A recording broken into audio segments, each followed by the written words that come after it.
welcome to another episode of Chrissy's Coaching Corner.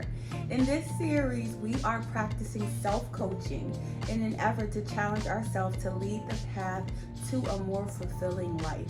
I hope to inspire and motivate others to do the work with me as I share my own breakthroughs and self-work. So, before we get started this week, I have another Black-owned business owner that I want to showcase today on today's episode. So, to this week's announcement or share will be, we are going to talk about Lisa Smiles.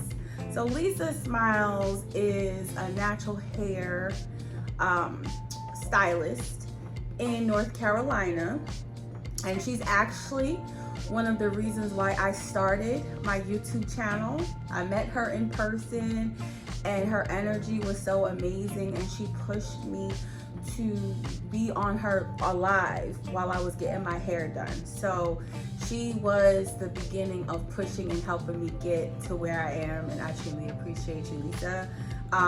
So in line with that, she has so many awesome products and things that she is promoting and selling. One of the things, this is the first thing that I tried, was she creates glow butters.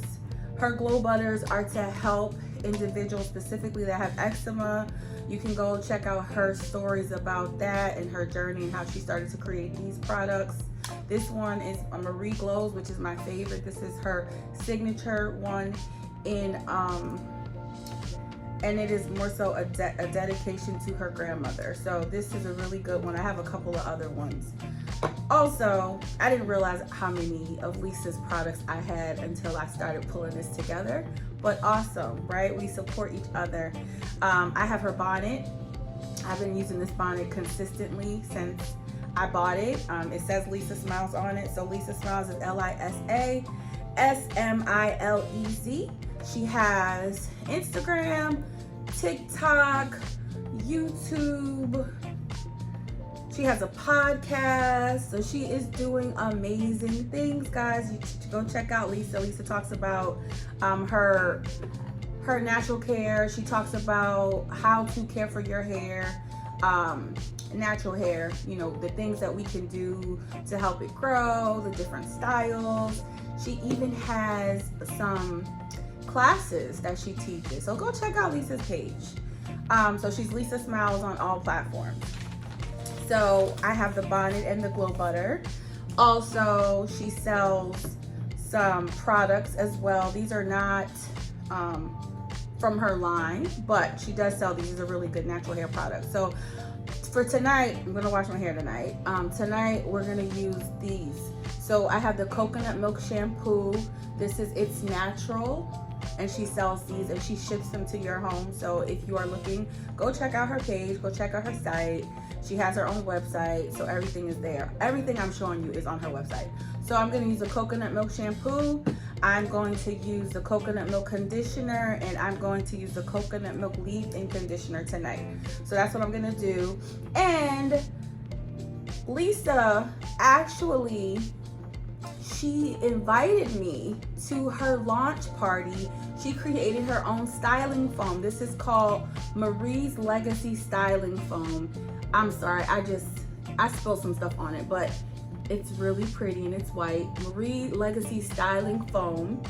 And she launched this product this summer. So I do have some footage of that. I need to create a vlog. I have not had time to put all my vlogs together from all of my adventures this summer, but keep on the lookout for that one. That was really good. I saw her and I saw Coachina, and we had a really good time together.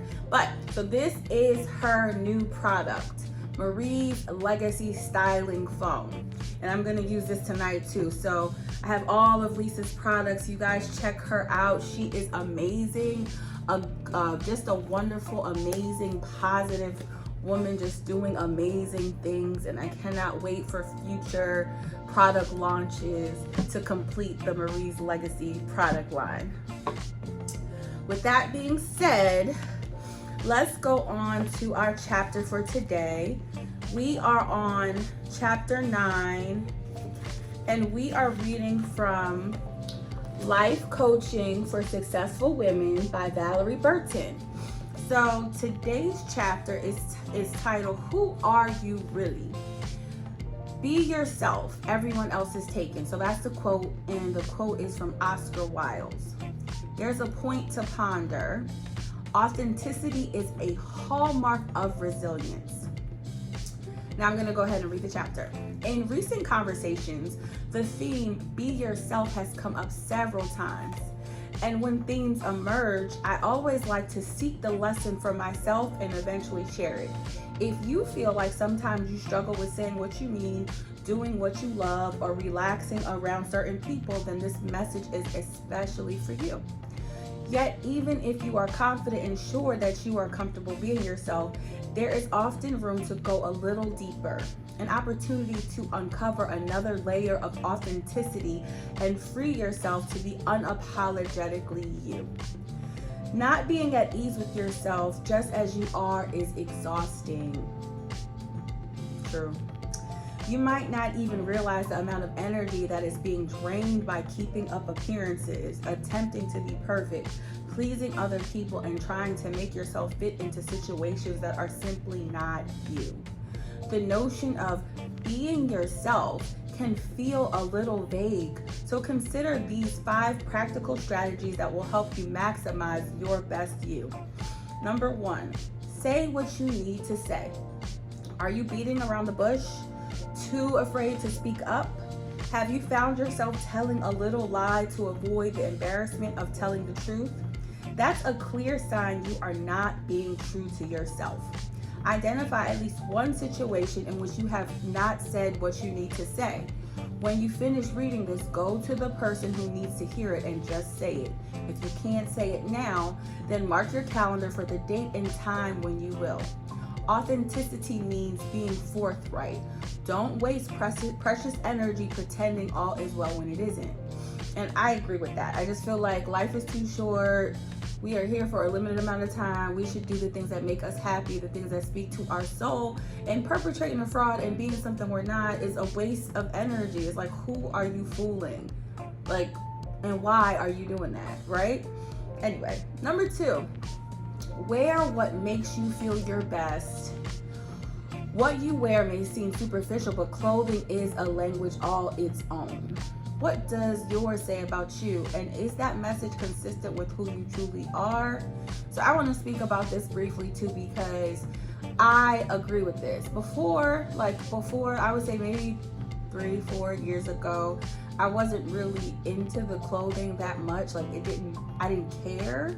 But I've noticed now that I'm taking better care of myself mentally, physically, spiritually, holistically, like all around the board, now that I'm doing that intentionally, appearance comes a part of it too. So clothes, how you look, how you feel. And I've noticed that now that I take more time to intentionally figure out what to wear, try it on, see if I like how it looks on me, if I feel comfortable in it, it makes me feel more confident. So like there's another glow, another layer of a glow, and another element of self-love and self-confidence when you dress as you, that makes you feel comfortable, in a way that makes you feel comfortable, right? So that is a very good thing. And then when you feel good about yourself, you exude that positive energy, and you get all of this positive energy redirected towards you. It's a really interesting experience, just in terms of what I had been experiencing in the past and what I experience now. It's a whole entire different world, right? And it's all because I am taking care of myself. All right, let me continue. When I transitioned from running a public relations firm that focused on corporate clients to my current work in personal and spiritual growth, I changed my daily wardrobe. Out with the suits, which I thought made me look more mature and credible since I was in my 20s then, and in with a more relaxed, fun look. But truth be told, even at the beginning of my career, I could have cultivated a wardrobe that was relaxed and fun while still being professional. It takes some creativity, but you can dress in a way that makes you feel good even when your clothing choices are restricted for professional reasons. Number 3, do what you know is right. There is nothing more authentic than living your values. When your actions don't line up with your beliefs, inner turmoil is sure to follow. Do what's right and you'll have a sense of peace about your decisions and actions. Number 4, give yourself permission to be imperfect. When we are uncomfortable in our own skin, most of the time it is because we haven't given ourselves permission to be human. In other words, we haven't given ourselves permission to be imperfect. When you relax, you enjoy yourself more. When you value the journey as much as, if not more than, the destination, you embrace the fact that there will be bumps along the road, but they don't have to keep you from reaching your purpose. Number 5, breathe. Whenever you feel yourself getting anxious, take a deep breath. Let the air in and out slowly. Breathe and get centered again. It's such a simple concept that can make an immense improvement in your life and daily well-being, just like being yourself. She speaks the truth, guys. My challenge to you, be yourself! !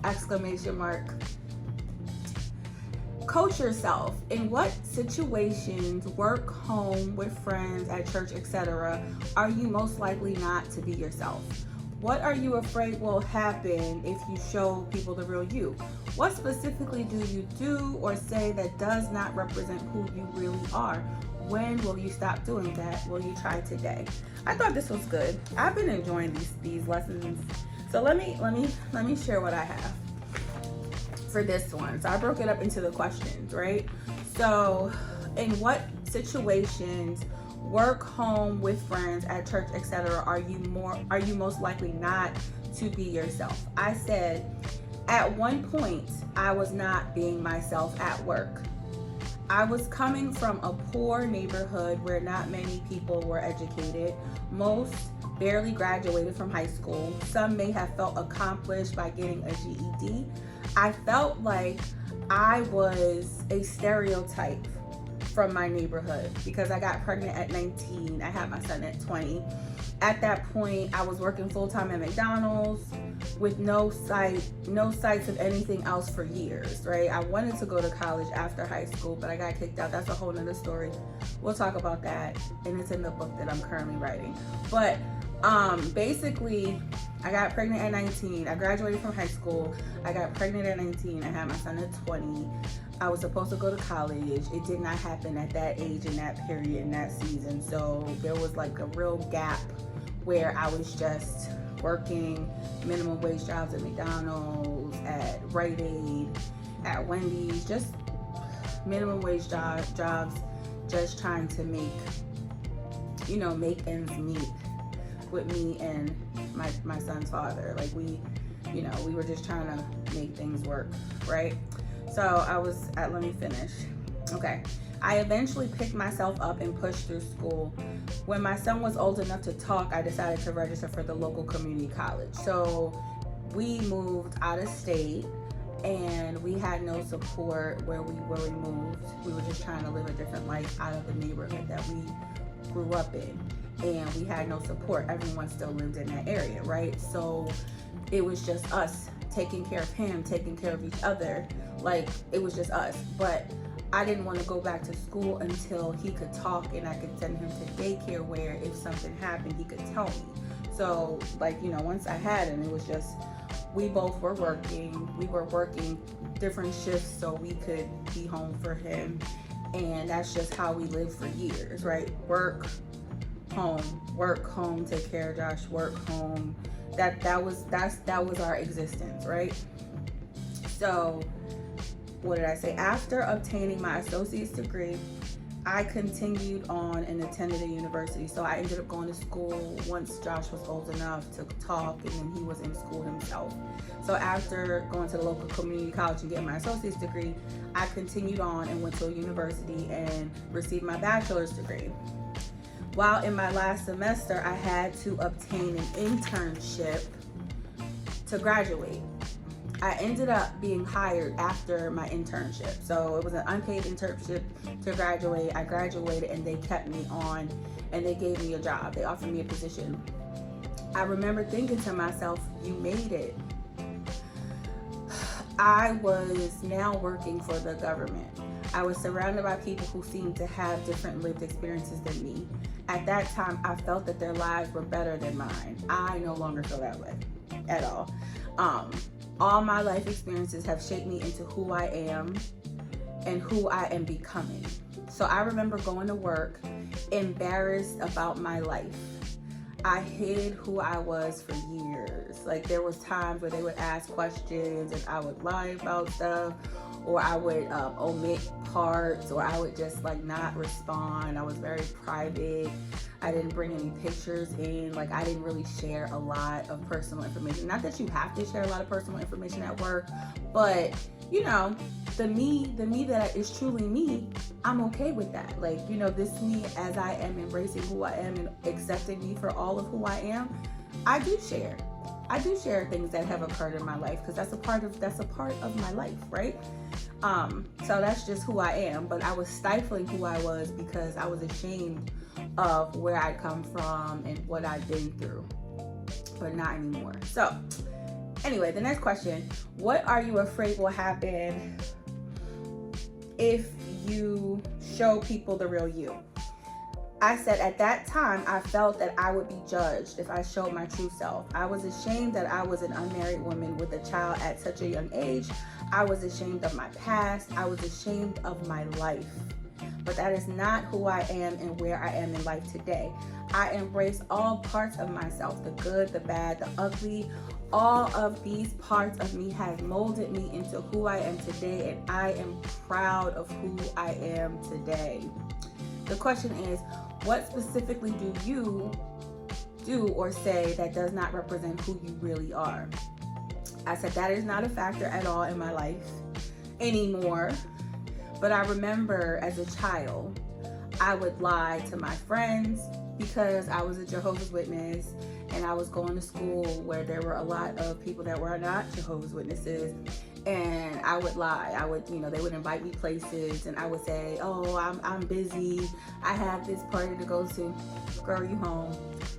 You on lock. You can't do anything. You can barely go out on the porch, right? So I was perpetrating this fraud. I was living a double life in school. I was acting and doing the most because, like when you don't have any freedom and you go to school, you overcompensate. So it's like I'm like in school cursing and rolling up my skirt so it's short. Just all kinds of silly things we do as children when we want to be accepted and we want to be normal and in the in crowd or whatever, right? So that's what I used to do when I was younger, right? I would perpetrate a fraud because I was embarrassed of being a Jehovah's Witness.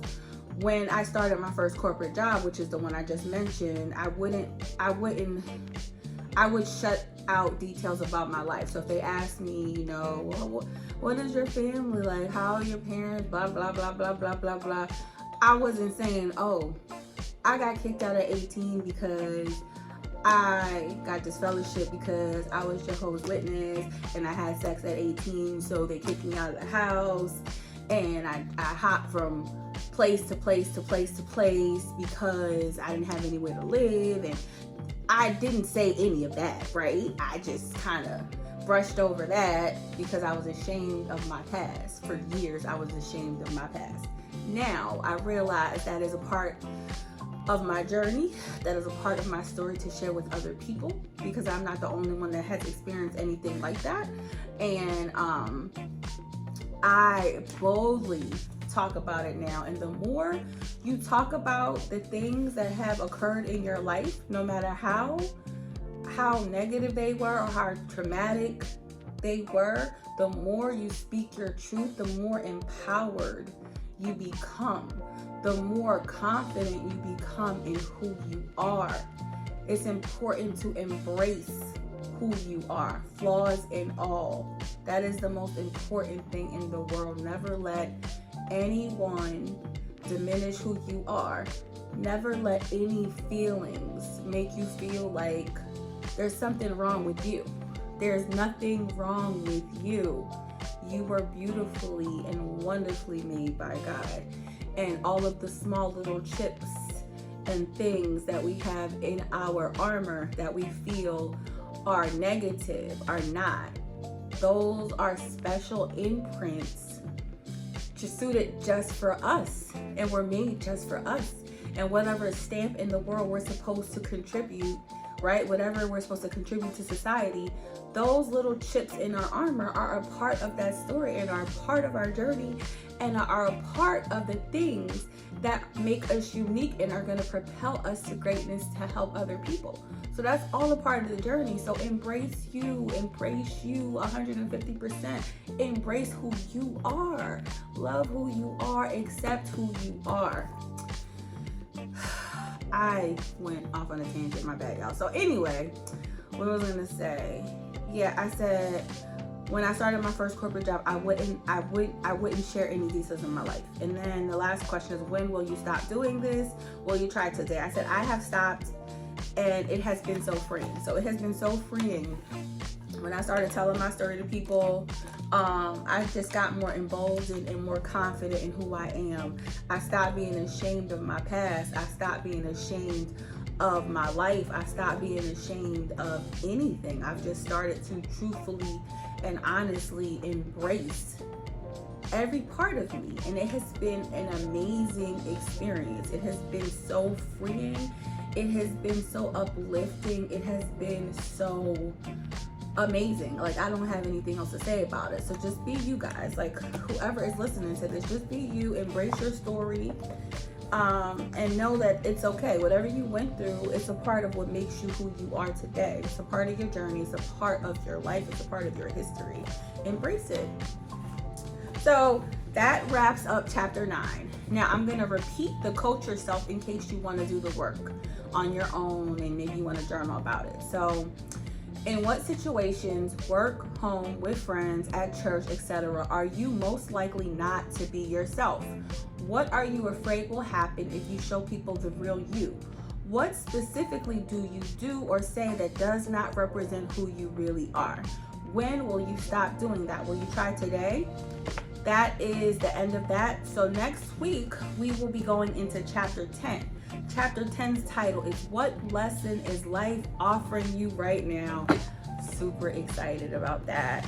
So I hope you guys enjoyed today's Chrissy's Coaching Corner. Looking forward to next week. Hope you guys have an amazing week. Make sure you do something for you this week. Make sure amongst all of the hustle and bustle and chaos of the work week that you do things, little things that take care of you throughout the day. So it could be like 5 minutes of meditation in the morning. It could be like 5 minutes of stretching. It could be praying in the morning. At night, it could be taking a bath. It could be lighting a candle and reading 2 pages or 5 pages of a book. It could be anything, but make sure throughout everything that you are doing and experience in life, life can get very hard. It can get challenging. It can be stressful. Take care of you. Make yourself a priority so you can get through everything you need to get through. Practice self-care. Practice self-love.